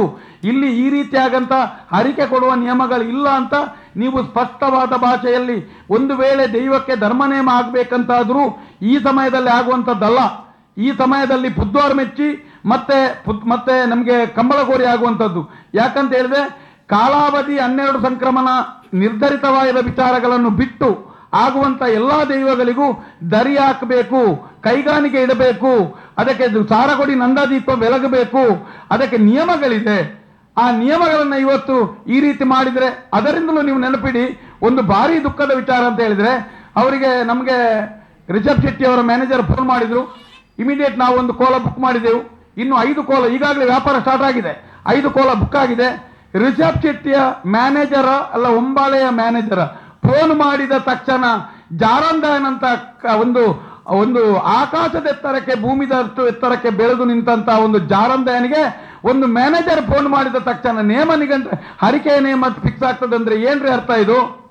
ಒಂದು ಪನಲಿ ಬಯಲಿಗೆ ಒಂದು ಅಗೆಲು ಕೊಡಬೇಕಿದ್ರು ನಾವು ಒಂದು 5 ತುಂಡು ಎಲೆ, ಒಂದು ಸೇರು ಅಕ್ಕಿ, ಒಂದು ಕೋಳಿ, ಒಂದು ತೆಂಗಿನಕಾಯಿ ಕೊಂಡೋಗಿ ಬೆಳಿಗ್ಗೆ ಕೊಟ್ಟು ಅಲ್ಲಿ ನಿಂತು ಅಲ್ಲಿ ಅದನ್ನು ಬಡಿಸಿ 4 ಗಂಟೆಗೆ ವಾಪಸ್ ತರಬೇಕು. ಇಂಥ ನಿಯಮ ಇದ್ದದನ್ನ ಬೆಂಗಳೂರಲ್ಲಿ ಕೂತೊಂದು ನೇಮ ಮಾಡಿ ಅಂತ ಹೇಳುವ ಮಟ್ಟಿಗೆ ನಮ್ಮ ದೈವಾರಾಧನೆ ಈ ರೀತಿ ಮುಟ್ಟಿತ್ತ ಎಂಬುದು ಇದೆಲ್ಲ ಭಾರಿ ಒಂದು ಕಲವರಕಾರಿ ವಿಚಾರಗಳು. ನಾವು ಧರ್ಮಕ್ಕೆ ನಾವು ಮಾತಾಡಲಿಲ್ಲ, ನಮಗೆ ನೋವಿಲ್ಲ. ಯಾರಾದ್ರೂ ತಪ್ಪಾದ್ರೆ ನಾವು ಕಾಲು ಹಿಡಿತೇವೆ. ಆದರೆ ದೈವಾರಾಧನೆಯಲ್ಲಿ ಈ ರೀತಿ ಆದದ್ದುಂಟಲ್ಲ, ಅದು ದೇವರು ಮೆಚ್ಚದ ಕೆಲಸ. ಇದು ದೈವಾರಾಧನಾ ನಿಯಮದಲ್ಲಿ ಕಡಾಖಂಡಿತವಾಗಿ ಎಲ್ಲ ಗೊತ್ತಿನವರಿದೆ ಇಂಥ ವಿಚಾರಗಳನ್ನು ಖಂಡಿಸಬೇಕು. ಇಲ್ಲಿ ಅಂತಲ್ಲ, ಎಲ್ಲಿಯಾದ್ರೂ ಮುಂದೆ ಆದ್ರೆ ಇದರಿಂದಾಗಿ ಆದದಲ್ಲ. ಈಗ ಮೈಸೂರಿನಲ್ಲಿ ಕೋಲ ಆಗ್ತದೆ, ಬೊಂಬೈಯಲ್ಲಿ ಕೋಲ ಆಗ್ತದೆ, ಬೇರೆ ಬೇರೆ ಕಡೆ ಕೋಲ ಆಗ್ತದೆ, ಅಲ್ಲದವರು ಕಟ್ಟೆ ಕಟ್ತಾರೆ. ಎಲ್ಲರಿಗೂ ಈಗ ಏನಾಗಿದೆ ಅಂದ್ರೆ 3 ಮಾರ್ಗ ಸೇರಿದಲ್ಲಿ ಒಂದು ಕಟ್ಟೆ ಕಟ್ಟುವುದು, ಒಂದು ಗೂಡಂಗಡಿ ಹಾಕಿದಾಗ ಅವರಿಗೆ ಒಂದು ವ್ಯಾಪಾರ ಮಾಡುದು, ಅಗೆಲು ಸೇವೆ, ರೇಟಿನ ಸ್ಲಿಪ್ ಇದೆಲ್ಲ ಹಾಕಿಬಿಡುದು. ಈಗ ಇಂಥವರಿಗೆ ಏನಾಗಿದೆ ಅಂತ ಹೇಳಿದ್ರೆ, ಒಂದು ದೈವಸ್ಥಾನ ಸಿಕ್ಕಿದ್ರೆ ಒಂದು ಗೂಡಂಗಡಿ ಹಾಕಿದ್ರೆ ಏನಾದ್ರೂ ಜೀವನಕ್ಕೆ ಆಗ್ತದೆ ಅಂತೇಳಿ. ನಿಮ್ಮ ಜೀವನಕ್ಕೆ 1000 ವಿಚಾರಗಳಿದೆ.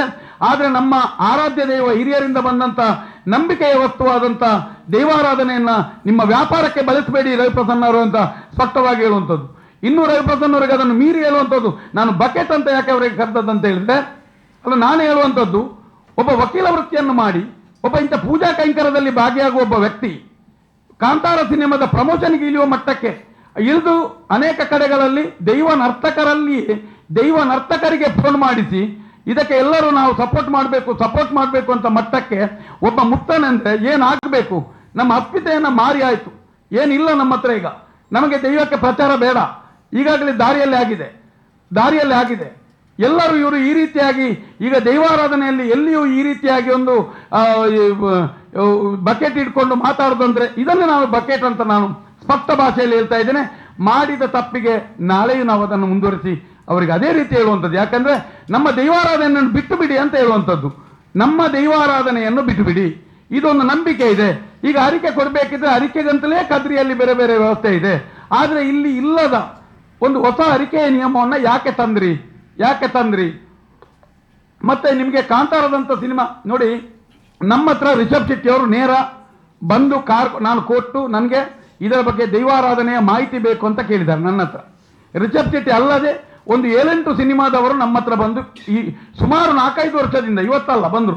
ನಾನು ಸ್ಪಷ್ಟವಾಗಿ ಹೇಳಿದ್ದೇನೆ, ನನ್ನ ನಂಬಿಕೆಯ ಸೊತ್ತು ನನ್ನ ಮುಂದಿನ ತಲೆಮಾರಿಗೆ ಪ್ರಯೋಜನ ಆಗುವುದಾದರೆ ನಾನು ಬಲಿಯಾಗಲಿಕ್ಕೂ ಸಿದ್ಧನಿದ್ದೇನೆ. ಈಗ ರವಿ ಪ್ರಸನ್ನನಂಚಿನ 100 ಜನ ಬಂದರು, ಮುಂದಿನ ದಿನ ನಾವು ಎದುರಿಸಿಯೇ ಸಿದ್ಧ ಅವರನ್ನು. ಅವನ ಹತ್ರ ಒಂದು ಮಾಫಿಯಾ ಇದೆ, ಒಂದು 5 ಜನ ಅದೇ ರೀತಿಯ ವೃತ್ತಿಯ ಗ್ಯಾಂಗ್ ಇದೆ ಅವನ ಹತ್ರ. ಆದರೆ ನಾನು ನೆನಪಿಡಿ, ಅವನು ಏನೇ ಮಾಡಲಿ ಅವನನ್ನು ಈ ರೀತಿಯಾಗಿ ದೈವಾರಾಧನೆಯ ವಿರುದ್ಧ ಬಂದರೆ ನಾವು ಅವನನ್ನು ಎದುರಿಸಿಯೇ ಎದುರುತ್ತೇನೆ. ಈಗ ಅವನು ಇವತ್ತಲ್ಲ, ಅವನು ಹಿಂದಿನಿಂದ ಕೂತ್ಕೊಂಡು ನಮ್ಮ ದೈವಾರಾಧನೆ ಈಗ ಒಂದು 3 ವರ್ಷದಿಂದ ನಮಗೆ ಬೇರೆ ಬೇರೆ ರೀತಿಯಲ್ಲಿ ಯಾರಾದರೂ ಬರೆಸೋದು, ಯಾರ ಹತ್ರ ಆದರೂ ಕಿಟಲೆ ಮಾಡೋದು, ಇದು ಮಾಡ್ತಾನೆ ಇದ್ದಾನೆ. ನಾನು ಗಮನಿಸ್ತಾ ಇದ್ದೆ ಆದರೆ ನಾನು ನನ್ನ ಮಿತ್ರ ಅಂತೇಳಿ ಅವನಿಗೆ ಮಾತಾಡಲಿಲ್ಲ. ಆದರೆ ಮಾತಾಡದ ಮುಂಚಿನ ದಿನ ಮಾತಾಡಿದ್ದೇನೆ. ಒಟ್ಟಿನಲ್ಲಿ ಈತನ ಸ್ವಾರ್ಥ ನಮ್ಮ ದೈವಾರಾಧನೆಗೆ ಮಾರಕ ಆಗ್ತಾ ಇದೆ. ಹಿಂಗಾರ ಹಾರಿಸುವುದು ಕಟ್ಟಿ ನೇಮದಲ್ಲಿ ತೀರ್ಮಾನ ಕೊಡುವಂಥದ್ದೇ. ದೈವ ಮಾತಾಡ್ತದೆ ಪ್ರತಿಯೊಂದನ್ನು. ಈ ರೀತಿಯಾಗಿ ಈಗ ಕುಟುಂಬ ಪದ್ಧತಿಯ ದರ್ಶನ ಪಾತ್ರಿಗಳು ಮತ್ತೆ ನಾಗಪಾತ್ರಿಗಳು ಅನುಸರಿಸಿದ ವಿಚಾರವನ್ನ ಈ ದೈವದ ಕಟ್ಟುವವರಲ್ಲಿ ಆದದ್ದು. ಗೊಂದಲಗಳಿದ್ದರೆ ಅದಕ್ಕೋಸ್ಕರವೇ ಗುತ್ತುಗಳು, ಬೇರೆ ಬೇರೆ ನಿಯಮಗಳಿರುವಂಥದ್ದು, ಕೂತು ತೀರ್ಮಾನ ಮಾಡಿಕೊಳ್ಳಿ ಅಂತ ಹೇಳುವಂಥದ್ದು ಇರುವಂಥದ್ದು. ಮತ್ತೆ ನೀವು ಅದನ್ನು ದಾಖಲೆ ಕೊಡಿ ಅಂತ ಹೇಳಿದ್ರೆ ದೈವಾರಾಧನೆ ಎಂಬುದೊಂದು ಮೌಖಿಕ ಪರಂಪರೆ. ದೈವ ನುಡಿಕೊಡುವುದಿಲ್ಲ. ಹಿಂಗಾರ ಆರಿಸಿ ಹಿಂಗಾರ ಕೊಡುದು, ಅದು ಕಟ್ಟಿ ಬಂದ್ರೆ ನುಡಿ ಕೊಡುವಂತ ನೇಮ, ನುಡಿ ಕೊಡುವಾಗ ಮಾತ್ರ. ಗಗ್ಗದ ಚೀಲಲ್ಲಿ ಹಿಂಗಾರ ಆರಿಸಿ ಕೊಡುವಂತದ್ದು. ಇದು ಯಾಕೆ ದೈವಾರಾಧನೆ ಇಲ್ಲ ಅಂತ ಮತ್ತೆ ಮಾತಾಡ್ತಾ ಆಯ್ತಾ ಕೇಳಿ. ನಂಬರ್ 2, ಅಲ್ಲ ಇದನ್ನು ಕ್ಲಿಯರ್ ಮಾಡ್ಕೊಂಡು ಮುಂದೆ ಹೋಗಿ. ಅಲ್ಲ ನೀವು ಪ್ರೆಸ್ ಮೀಟ್ ಮಾಡ್ತಾ ಇದ್ದೀರಿ, ಹೌದು. ಆ ವಿಷಯಕ್ಕೆ ಅದನ್ನು ಸೋಷಿಯಲ್ ಮೀಡಿಯಾದಲ್ಲಿ ನಾಳೆ ರವಿಪ್ರಸನ್ನ ಶೆಟ್ಟರಿಗೆ ನಾನು ಇದು ಅವರ ಇದಕ್ಕೆ ಆನ್ಸರ್ ಕೊಡ್ತಾರೆ, ಸೋಷಿಯಲ್ ಮೀಡಿಯಾದ ಪಬ್ಲಿಸಿಟಿ ಕೊಡುವಂತದ್ದು ಏನಿದೆ, ಹಾಗಾದ್ರೆ ನೀವು ಪಬ್ಲಿಸಿಟಿ ಉದ್ದೇಶದಿಂದ ಮಾಡುದು ಆಯ್ತಲ್ಲ. ನಿಮ್ಮ ಮಾತು ಮುಗೀತಾ? ಇದು ನನ್ನದು ಪ್ರಚಾರ ದೃಷ್ಟಿ ಆದ್ರೆ ನಿಮ್ಮದು ಯಾವ ದೃಷ್ಟಿ ಅಂತ ಕೇಳ್ತೇನೆ ನಾನು. ನಿಮ್ಮದು ಯಾವುದು? ದೈವದ ಪ್ರಚಾರ ಮಾಡುವಂಥದ್ದು ಯಾವ್ದು, ಏನು ದೃಷ್ಟಿ, ನಿಮ್ಮ ಉದ್ದೇಶ ಏನು? ಒಂದು ಗ್ರಾಮಕ್ಕ ಮನೆಗೆ ಸಂಬಂಧಪಟ್ಟ ದೈವವನ್ನ ಜಗತ್ತಿಗೆ ತಿಳಿಸುವ ಉದ್ದೇಶ ಏನಿದೆ ನಿಮ್ದು? ಅಲ್ಲ, ನಾನು ಮಾತಾಡಲು ತಪ್ಪೇನಿದೆ? ಅದನ್ನು ನಾನು ವಿರೋಧ ಮಾಡೋದ್ರಲ್ಲಿ ತಪ್ಪೇನಿದೆ? ಮತ್ತೆ ನಮ್ದು ಇನ್ನೊಂದು ನೀವು ಹೇಳಿದ್ರಿ, ನೀವು ಗಗ್ಗರ್ದೆಚ್ಚಿಯಲ್ಲಿ ಎಲ್ಲಿಯೂ ನೀವು ನಮ್ಮ ಮನೆಯಲ್ಲಿರುವಂಥ ಮಗುವಿಗೆ ಒಂದು ಬೆಳ್ಳಿಯ ಗೆಜ್ಜೆಯನ್ನು ನೀವು ತಂದಾಗ ಆ ಮಗು ಯಾವ ರೀತಿ ಕಾಲಿಗೆ ಕಟ್ಟಿ ತಾಯಿಯ ಮಡಿಲಿಗೆ ಇದ್ದವರಲ್ಲಿ ಎಲ್ಲರಲ್ಲೂ ತೋರಿಸಿ ತನ್ನ ಸಂತೃಪ್ತಿಯನ್ನು ವ್ಯಕ್ತಪಡಿಸ್ತದೆ, ಖುಷಿಯಲ್ಲಿ ಅದರ ಅಂಗಿ ಮೇಲೆ ಇರ್ತದೆ, ಇದರ ಒಟ್ಟು ಅದೇ ರೀತಿ ದೈವ ತನ್ನ ನಿಜರೂಪವನ್ನು ಮಾಡಿ ಆಭರಣಧಾರಿಯಾಗಿ ಅಲ್ಲಿ ಗಗ್ಗರ ತೆಗೊಂಡು ಗಗ್ಗರ ದಿಪ್ಪೆ ಅಂತ 3-4 ಗಗ್ಗರನ್ನು ಇಟ್ಟ ನಂತರ ಎಲ್ಲರ ಬಳಿಯಲ್ಲಿ ಹೋಗ್ತದೆ. ಈಗ ಮಾಡಿಕೊಂಡು ಯಾನುಳ್ಳೆ ಅಂತೇಳಿ ಹೇಳಿ ಮಾತಾಡಿ ಎಲ್ಲ ಅಂದರೆ ಬರ್ತದೆ. ಅಂದರೆ ಅಲ್ಲಿ ಅದರ ಸಂತೃಪ್ತ ಭಾವವನ್ನು ವ್ಯಕ್ತಪಡಿಸುವಂಥದ್ದು, ಅದರ ಖುಷಿಯನ್ನು ವ್ಯಕ್ತಪಡಿಸುವಂಥದ್ದು. ನಂತರ ಆ ಸಮಯದಲ್ಲಿ ಈಗ ಇವರೆಲ್ಲ ಮೊನ್ನೆ ಎಣ್ಣೆ ಬುಲ್ಲೆ ಕೊಟ್ಟಾಗ ಈಗೆಲ್ಲ ಕೈ ಕಾರು ಮೇಲೆ ಮಾಡಿದ್ರಲ್ಲ, ಅದು ಇಲ್ಲ. ಅದು ಎಲ್ಲಿ ಮಾತಾಡಬೇಕು, ದೈವ ಬಾಯಿ ಬಿಡುಪುಣೆ ಅಂತ ಒಂದು ನಿಯಮ ಇದೆ. ಬಾಯಿ ಬಿಡುಪುಣೆ, ಯಾವಾಗ ಬಾಯಿ ಬಿಡಬೇಕು? ಅದು ನಿಮಗೆ ಇದು ಗಗ್ಗರದೆಚ್ಚಾಗಿ ಅನಿಯಲ್ಲಿಯಾಗಿ ಅಲ್ಲಿ ಸಂಧ್ಯೆಯಾಗಿ ದೈವ ಗರ್ಭಗುಡಿಗೆ ತಿರುಗಿ ನಿಲ್ತದೆ. ತಿರುಗಿ ನಿಂತಾಗ ಸಂಬಂಧಪಟ್ಟವರೆಲ್ಲರೂ ಅದರ ನಂತರ ಬರುವಂಥದ್ದು ಜೋಗ. ಅಲ್ಲಿ ನಿಮಗೆ ಇದು ಕಾಲಾದಿ ಕೊರ್ಪುಣಂಚಿನ ದೇವೆ ಸಂತೋಷದ ಕೈಕೋಣಂತೇಳಿ ಆ ಹೂ ಹಾಕಿದ ತಕ್ಷಣ ಶರೀರದಲ್ಲಿ ಆವೇಶ ಬರ್ತದೆ, ಅಲ್ಲಿಂದ ಆರಂಭವಾಗ್ತದೆ, ಅಲ್ಲಿಂದ ಮತ್ತೆ ಬಲಿ ಬರ್ತದೆ, ಬಲಿ ಬಂದ ನಂತರ ಪೀಠಕ್ಕಾಗ್ತದೆ, ಪೀಠದಲ್ಲಿ ಬಾಯಿ ಬಿಡ್ತದೆ. ಬಾಯಿ ಬಿಡಬೇಕಿದ್ರು ನಿಮಗೆ ನೇರ ಬಂದವನಿಗೆ ಬಿಂಗಾರ ಕೊಡುವ ನಿಯಮ ಇಲ್ಲ, ಸತ್ತು ಗುತ್ತುಗಳನ್ನು ಕರಿಬೇಕು. ಯಾರು ಬುಕ್ಕ ತುಂಬುದಾಯ ತುಂಬು ಏರಿಗೆ ಬೂಲ್ಯ ನಡಪಾಡು, ಯಾರ್ಯಾರು ಪರವೂರಿನಿಂದ ಬಂದಿದ್ದಾರೆ ಅವರನ್ನು ತಿಳ್ಕೊಳ್ತದೆ, ಅದರ ಗಡಿ ಹೇಳ್ತದೆ. ಅದು ಹೇಳಿದ ನಂತರ ನಿಮಗೆ ಬಾರ್ನೆ ಆಗ್ತದೆ. ಬಾರ್ನೆ ಆದ ನಂತರ ಸಂತೋಷದಲ್ಲಿ ಬಾರ್ನೆ ಸ್ವೀಕರಿಸಿದ ನಂತರ ಪಂಚಜಿಟಿಗೆ ಕೋಲ್ಜಿಟಿಗೆ ಮಪ್ಪು ಮಾಡುವಂಥ ಕೆಲವೊಂದು ನಿಯಮಗಳಿದೆ, ಬೇರೆ ಬೇರೆ ಇದೆ.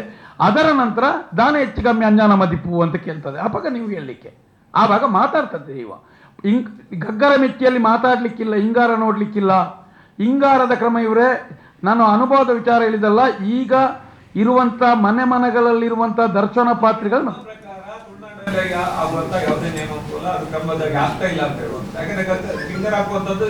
ಯಾಕಂದ್ರೆ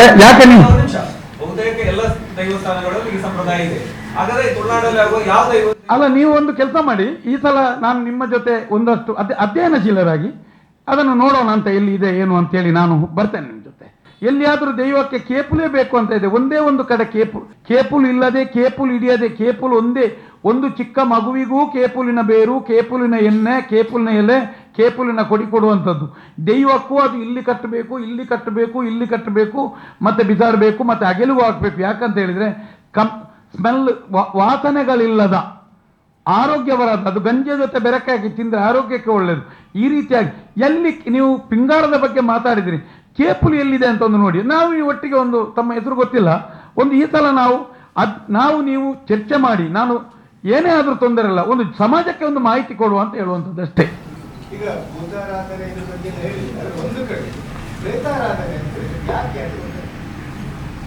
ಪ್ರೇತಾರಾಧನೆ ಅಂದರೆ ಎಲ್ಲಿ ಅಂತ ಹೇಳಿದ್ರಿ ಗೊತ್ತಿಲ್ಲ. ಅದು ಮಕ್ಕಳಗಟ್ಟಲ್ಲಿ ಬಂದಿದ್ದ, ಅಲಿಯಕಟ್ಟಲ್ಲಿ ಬತ್ತಿದ್ದ, ಗ್ರಾಮ ಸಂಬಂಧಿ ಬಂತ ಗೊತ್ತಿಲ್ಲ. ನಮ್ಮ ಅಲಿಯಕಟ್ಟಿನಲ್ಲಿ ದೈವರ್ಗಲ ಒಂಜಿ ಮಿತ್ತು ಪ್ರೇತೋಲು ಅಂತ ಇದೆ. ನಮ್ಮ ಈ ಅಲಿಯಕಟ್ಟಿನಲ್ಲಿ ದೆಯ್ಯೋಲು ಎರ್ದಲ ಒಂಜಿ ಮೆಟ್ಟು ಮಿತ್ತು ಅಂತ ಹೇಳುವಂಥದ್ದು. ಯಾಕಂತ ಹೇಳಿದ್ರೆ ಇಲ್ಲಿ ಪ್ರೇತಗಳಿಗೆ ನಮ್ಮಲ್ಲಿ ಆರಾಧನೆ ಜಾಸ್ತಿ, ಪ್ರಾರ್ಥನೆ ಜಾಸ್ತಿ, ಎಲ್ಲವೂ ಜಾಸ್ತಿ ಇದೆ. ಪ್ರೇತಾರಾಧನೆ 16ಕ್ಕೆ ಸೇರಿಸಿ 16ರೊಟ್ಟಿಗೆ ಸೇರುವಂಥ ಪ್ರೇತಾರಾಧನೆಗೆ ಮಹತ್ವ ಯಾಕಂತ ಹೇಳಿದ್ರೆ ಇಲ್ಲಿ 2 ಥರದ ದೈವಗಳು ಇಲ್ಲಿ ಆರಂಭ ಆಗಿದೆ. ಒಂದರ ಈಗ ಬಾಣಬಳತನಾಲ್ತ ಭೂಮಿ ಉಂಡಾಯನೆ ಮುಟ್ಟ, ಸೂರ್ಯಚಂದ್ರ ಅವರೇ ಮುಟ್ಟ ಅಂತ ಹೇಳಿದ್ರೆ, ಈಗ ಜುಮಾದಿ, ಮಲರಾಯ, ಕೊಡಮಂದಾಯ, ಜಾರಂದ, ಇಂಥ ನಿಮಗೆ ಪಂಜುರ್ಲಿ, ಇಂಥ ಬೇರೆ ಬೇರೆ ದೈವಗಳು ಬೆಮ್ಮೆರ ಜೊತೆಯಲ್ಲಿ, ಬೆಮ್ಮೆರ ಸೃಷ್ಟಿಯ ಜೊತೆಗೆ ಬೆಮ್ಮೆರ ಜೊತೆ ಬಂದದ್ದು.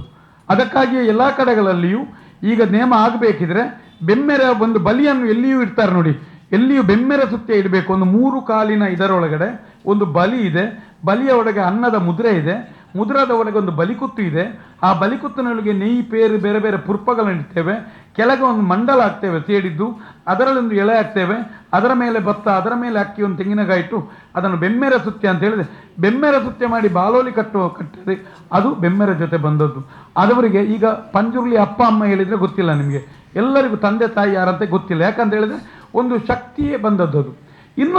ಇನ್ನೊಂದು ಶಕ್ತಿಯನ್ನು ನಾವು ಆರಾಧನೆ ಮಾಡ್ತೇವೆ. ಉದಾಹರಣೆಗೆ ಕಾಣದ ಕಡದಿರಿ, ಮತ್ತು ಕಲ್ಲ ಮುದ್ದೇರಿ, ಕೋಟಿ ಚೆನ್ನೆಯರು, ಕಲ್ಲುಟ್ಟಿ, ಕಲ್ಕುಡ, ಹಿರೇಗ, ಇಂಥ ಶಕ್ತಿಗಳಿದೆ. ಉದಾಹರಣೆಗೆ ಇವತ್ತಿಗೂ ಆ ಪ್ರೇತಾರಾಧನೆಯ ಮಹತ್ವ ಬಂದದ್ದೇ ನಮಗೆ ಕಲ್ಲುಟ್ಟಿಯಿಂದ. ಅಂದರೆ ಇಲ್ಲಿ ಆ ಕಡೆ ವರ್ತೆ ಅಂತ ಕರೀತಾರೆ, ನಾವು ಕರಿತೇವೆ. ಯಾಕಂತ ಹೇಳಿದ್ರೆ ಆ ಕಾರ್ಕಳದ ಅರಸುವಿನ ಹಿಂಸೆ ತಾಳಲಾರದೆ ಕೈಕಾಲನ್ನು ಕಳ್ಕೊಂಡಂಥ ಆ ಕಾಲಮ್ಮ ವೇಣೂರಿನ ಮಾಲಿಂಗೇಶ್ವರ ದೇವರ ಅಂಗನಕ್ಕೆ ಬಿದ್ದು ಪ್ರಾಣತ್ಯಾಗ ಮಾಡಿ ಆತ್ಮಹತ್ಯೆ ಮಾಡಿದ ನಂತರ ಅದರಿಂದ ಉದ್ಭವವಾದಂಥ ಆತ್ಮವೇ ಕಾರ್ಕಳ ಇಡೀ ಭೈರವರತನ್ನು ಸುಡುವುದು ಕಲ ಮಾಡಿತು. ಇವತ್ತಿಗೂ ನಮ್ಮ ಮನೆಯಲ್ಲಿರುವಂಥ ಅದು ಒಂದು ದಿವ್ಯ ಆತ್ಮ ಆರಾಧನೆ ಮಾಡಬೇಕು. ಪಂಜುರ್ಲಿಯ ಜೊತೆ ಪ್ರಧಾನವಾಗಿರುವಂಥದ್ದು ಪಂಜುರ್ಲಿ. ಈಗ ಅಲ್ಲಿಯೂ ನಾನು ಪಂಜುರ್ಲಿಯನ್ನು ಎಲ್ಲಿಯೂ ಮಾತಾಡಲಿಲ್ಲ, ಹೆಸರಿನ ಬಗ್ಗೆ ತಕರಾರಿದ್ದದ್ದು.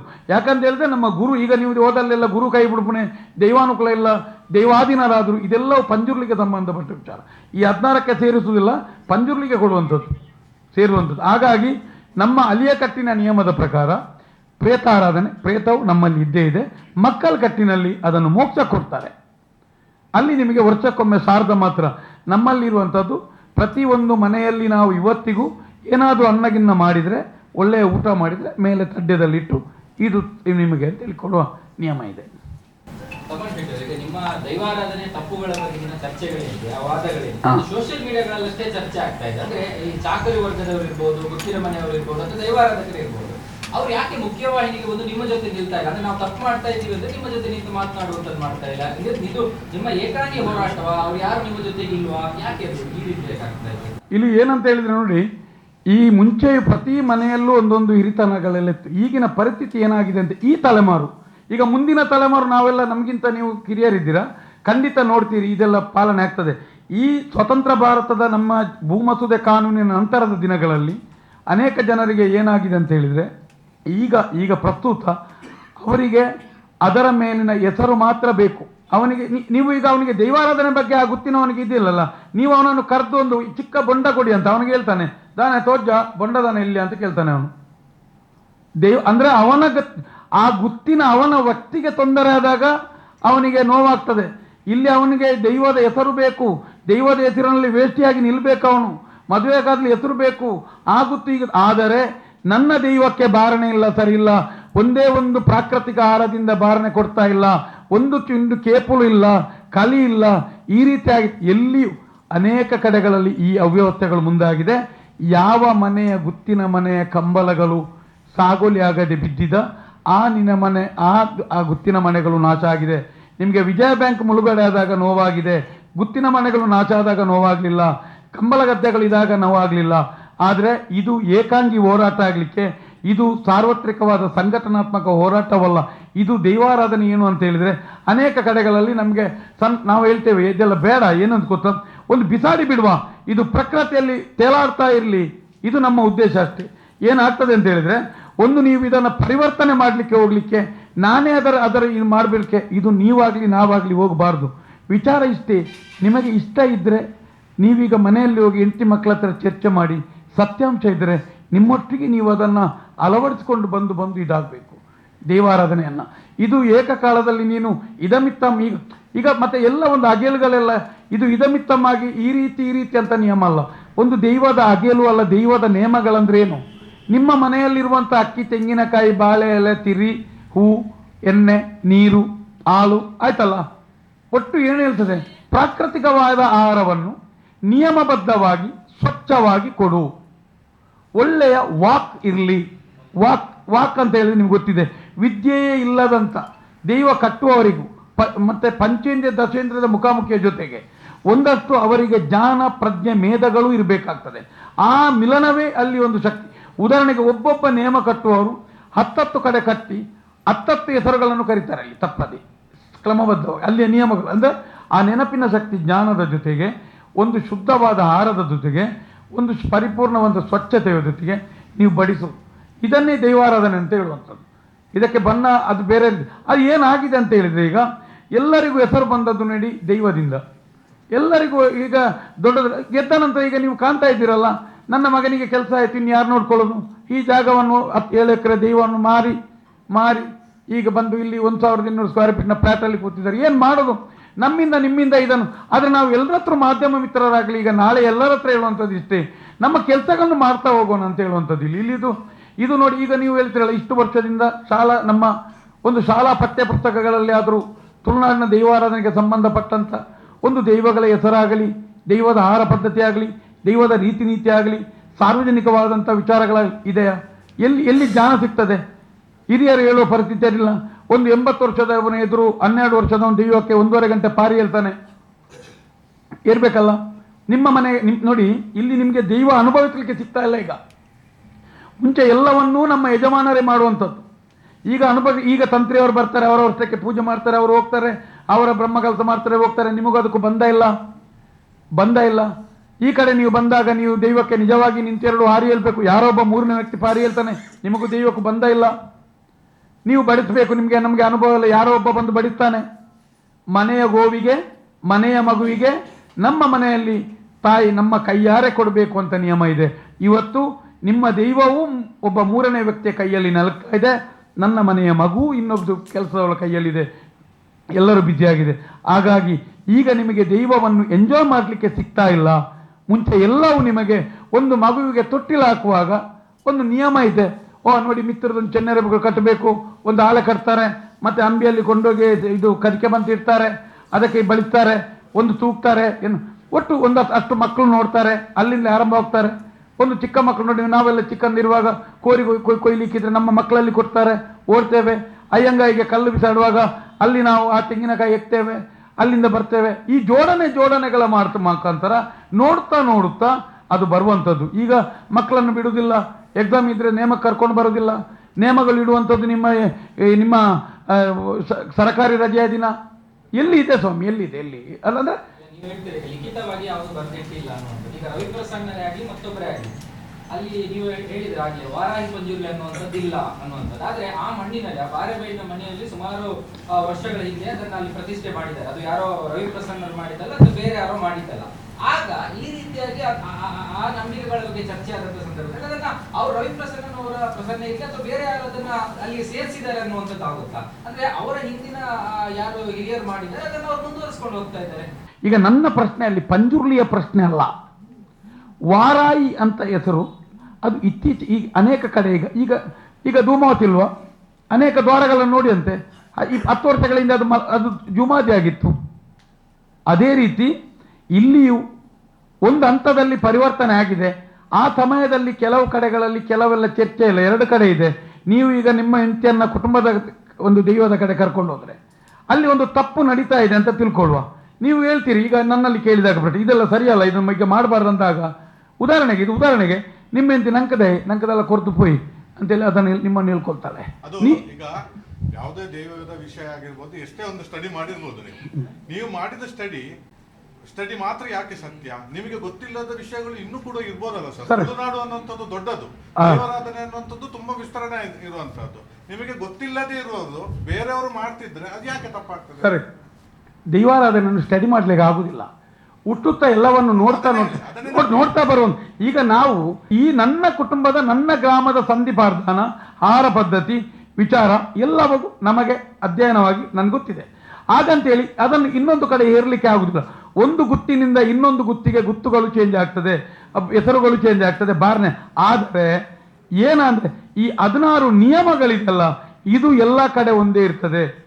ಇದಕ್ಕೆ ನಿಮಗೆ ಗೊನೆ ಕಡಿಯುವುದು, ಕೊಡಿಯೇರುವುದು, ಎಣ್ಣೆ ಬುಲೆ ಕೊಡುವುದು, ಇದು ಪಡಿಯಕ್ಕಿ ಕೊಡುವುದು, ನೇಮ ಒಪ್ಪಿಸುವುದು, ನೇಮದಲ್ಲಿ ಪಿರಸುತ್ತು, ಎದುರು ಸುತ್ತು, ಪಿರತವರಿ, ಎದುರು ಸುತ್ತು, ಚಕ್ರ ನಲಿಕೆ, ಅಡ್ಡ ನಲಿಕೆ, ಇಂಥ ನಲಿಕೆಗಳು, ಮಾನೆಚ್ಚಿ, ಮುಗುತೆಚ್ಚಿ, ಇಂಥ ಗಳಿಗೆಗಳು.